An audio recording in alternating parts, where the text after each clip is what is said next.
সুন্দরী প্রতিযোগিতার নাম দিয়ে মৌলির মুখে ঝামা ঘষে দিল বানি। হ্যাঁ বন্ধুরা, এমনটা দেখা যাবে। তাই সম্পূর্ণ জানতে ভিডিওটিতে লাইক দিয়ে চ্যানেলটি সাবস্ক্রাইব করে দেখতে থাকুন। গল্পের শুরুতেই দেখা যাবে সাথী নয়নতারাকে বলে, মাসিমা আপনি কি বলছেন? অনিরুদ্ধ গিয়েছিল নাকি কাবেরীকে নেমন্ত্রণ করতে? তখন নয়নতারা বলে, হ্যাঁ তোমাকে আর বলছি কি, এই বানি কি একা গেছে নাকি? তখন বানি বলে, হ্যাঁ ঠাম্মি, গিয়েছি, তার একটা কারণ আছে, আপনি নিশ্চয় জানেন। তখন ঠাম্মি বলে, হ্যাঁ কারণ আছে তো কি হয়েছে? তার জন্য তুমি জানবে না যে তোমার শাশুড়ি মায়ের সতীনকে তুমি এইভাবে নিমন্ত্রণ করে নিয়ে আসবে? সাথী কাবেরীকে দেখলে কতটা মন খারাপ করে। শোনো সাথী, তোমার কথা না কেউ ভাবে না, এই তোমার বৌমা, ও শুধু নিজের কথাই ভাবে, না হলে তোমার ছেলেকেও এইভাবে নিয়ে যেতে পারতো। তখন তো সাথী মন খারাপ করে দাঁড়িয়ে থাকে। ওইদিকে বাণী ঠিকই বুঝতে পারে নয়নতারা সব চালাকি। তখন নয়নতারা বলে, শোনো, তোমার জন্য দেখো আমি সিন্নি মাখা নিয়ে এসেছি, ঠাকুরের পুজো হলো, আর তুমি সিন্নি মাখা খাবে না? আর ওইদিকে ঈশানী তোমার জন্য পায়েস আর লুচি করে আনছে, তোমার কথা তো আমার মনে আছে, তোমার বৌমা মনে না রাখলে কি হবে? তখন সাথী বলে, আচ্ছা বানি, তুমি কিন্তু এটা একদম ঠিক কাজ করনি, তুমি কেন কাবেরীকে বললে বলো তো? তখন নয়নতারা বলে, তুমি তো বুঝতে পারছো না এই বানি ডাকাত রানী কি জিনিস।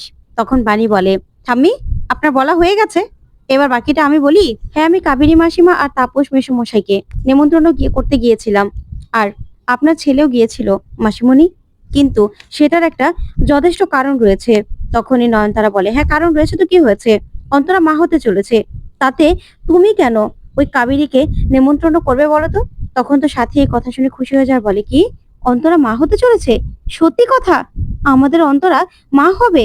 তখন তো নয়নতারা মনে মনে বলে, এই রে, এ তো দেখছি সাথী বাণীর দিকে ঘুরে যাচ্ছে, বাণীকে আবার ও ভালোভাবে কথা বলবে না তো বাড়ির সঙ্গে?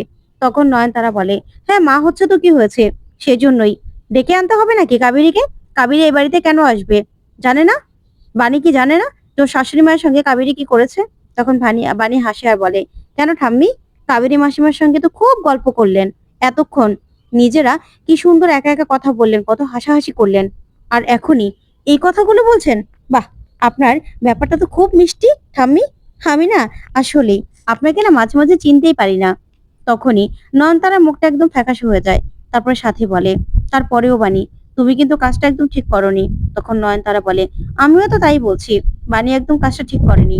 তখন বানি বলে, আসলে মাসিমা আপনি তো জানেন অন্তরা মা হতে চলেছে, আর আপনি তো বলেন যে পুজোতে এই সময় যারা মা হতে চলেছে ঠাকুরমশাই তো বললো যে তাদের কাছের মানুষ যেন সবাই এখানে থাকে, আর অন্তরা মা এখানে থাকবে না?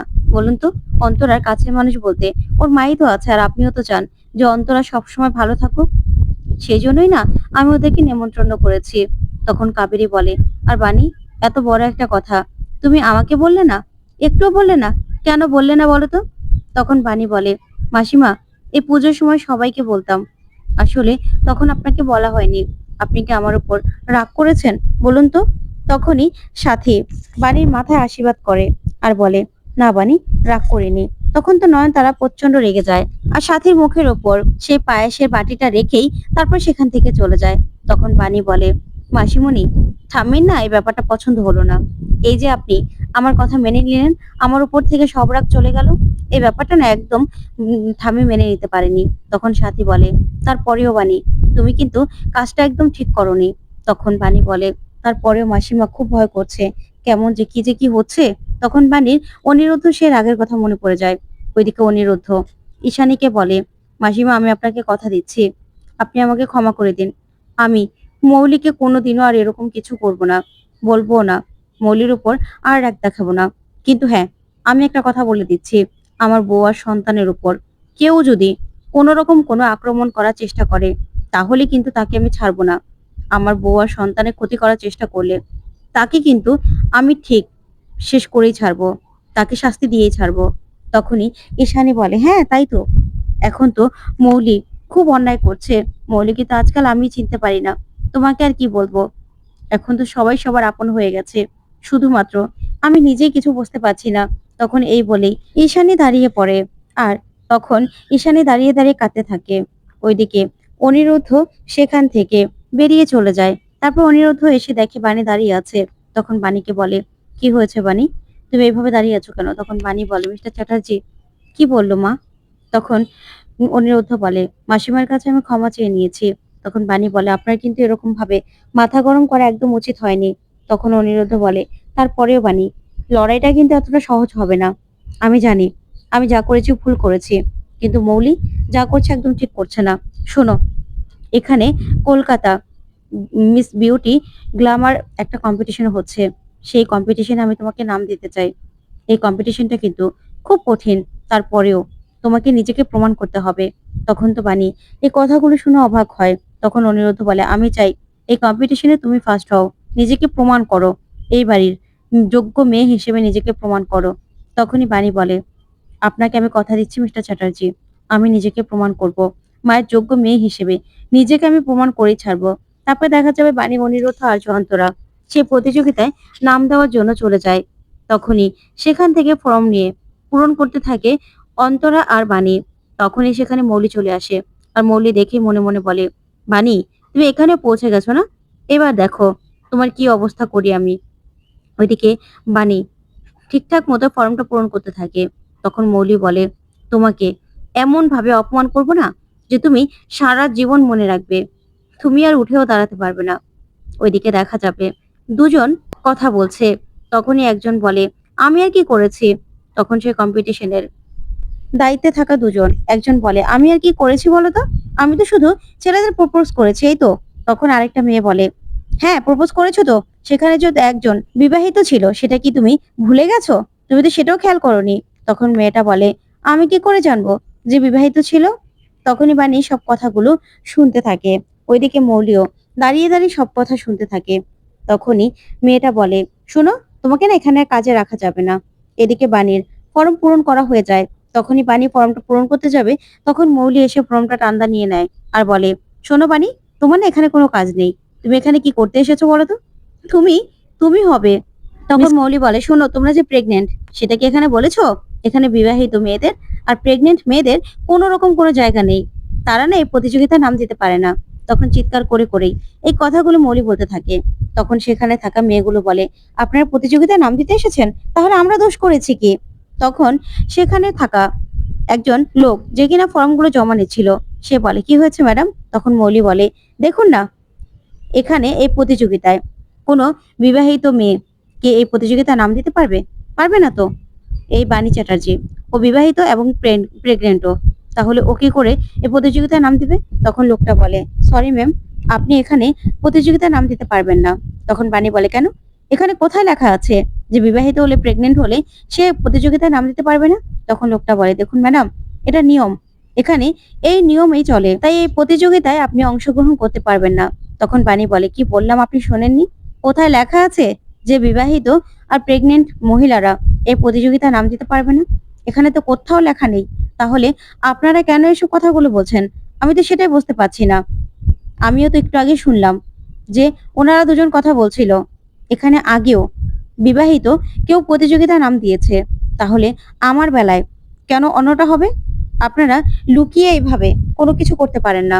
আপনারা এক জায়গায় কেন দুই রকম করবেন? আর শুনুন, মেয়েদের মাতৃত্ব হলো একটা সৌন্দর্য, মাতৃত্ব হলো একটা আশীর্বাদ।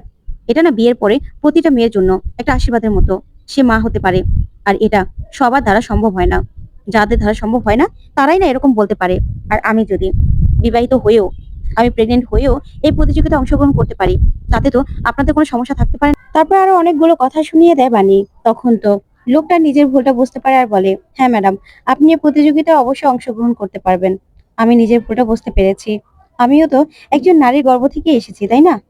আপনি গর্ভবতী হয়েও এতটা কনফিডেন্স নিয়ে বলছেন, আর আমি আপনাকে প্রতিযোগিতার সুযোগ দেব না? তখন তো সবাই হাতে তালি দেয় আর সবাই বলে, হ্যাঁ তাহলে আমরাও অংশগ্রহণ করব। তখন তো বাণী ভীষণ খুশি হয়ে যায়। তারপরে মৌলির মুখটা দেখার মতো ছিল। তারপর দেখা যাবে অন্তরা বাণীকে বলে, এবার বৌদি, তোমাকে আমি হাঁটা শেখাবো। তখন বাণী কিছুতেই হাঁটতে পারছে না আর বলে, না না, আমি পড়ে যাব। তখন অন্তরা বলে, না বৌদি, তুমি হাঁটতে পারবে, হাঁটো তো। তখন কিছুতেই বাণী হাঁটতে পারছে না। তারপরে তানিয়া বলে, আমি জানি মা, তুমি ঠিক পারবে, তুমি চিন্তা করো না। তারপরে অনিরুদ্ধ এসেই বাণীর মাথায় একটা বই দিয়ে দেয়। ওইদিকে দেখা যাবে মৌলি বলে, গ্র্যান্ড মামি, আমি এগুলো না কিছুতেই সহ্য করতে পারছি না। ওই বাণী কিনা নিজের কথায় সবাইকে ইমপ্রেস করে নেবে, ও এই প্রতিযোগিতায় ফার্স্ট হবে, সেটা আমি শুনতে পারবো না। তখনই বান্টিকে ডাকে নয়নতারা। তখন বান্টি আসলেই মৌলি বান্টিকে পটিয়ে বলে, শোনো বান্টি, এই প্রতিযোগিতা থেকে বাণীকে যে করে হোক সরাতে হবে। তখন নয়নতারা বলে, হ্যাঁ, এটাই তোর কাজ, বুঝতে পেরেছিস? তখন বান্টিকে মিষ্টি করে কথা বলে মৌলি, যে মিষ্টি কথার ফাঁদেই পড়ে যায় বান্টি। তখন মৌলি বলে, আচ্ছা, এই কাজটা যেন ঠিকঠাক মতো হয়, যে প্ল্যান করেছি সেই প্ল্যান অনুযায়ী যেন সব কাজটা হয়ে যায়।